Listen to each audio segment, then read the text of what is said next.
proceder con un gato de colonia que está enfermo. En este caso tiene problemas en la boca, hay que quitarle dientes, pero tiene infección. Hasta que se le puedan quitar los dientes, pues hay que tenerle en un sitio, en un baño, en una habitación que tengáis para cuarentena, para poder, hasta que esté más o menos bien, para poder meterle en quirófano.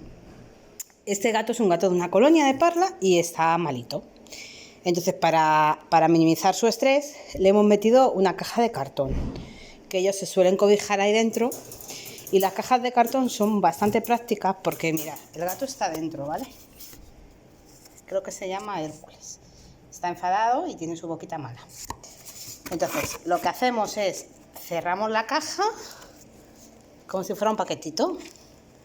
Y así mientras podemos limpiar. Él no se va a estresar mucho porque se ve ahí tranquilito. Y por lo menos todo el exterior, los restos de arena, de heces y lo que sea, se puede limpiar.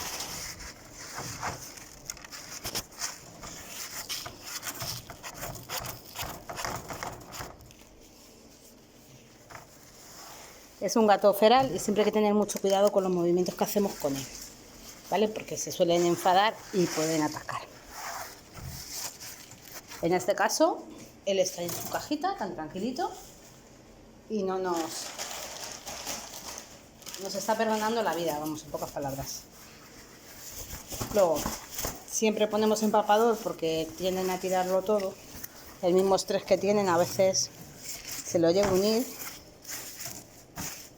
¿Estás enfadado, coleguita? No te gustó nada, ¿que no?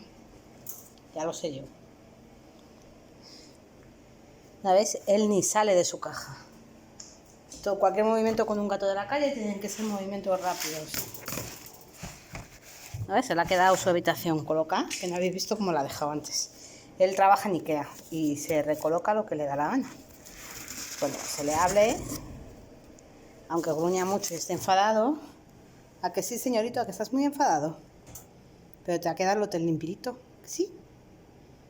Bueno, pues eso, que siempre con los gatos ferales, mucho cuidado y minimizarles el estrés, ¿vale?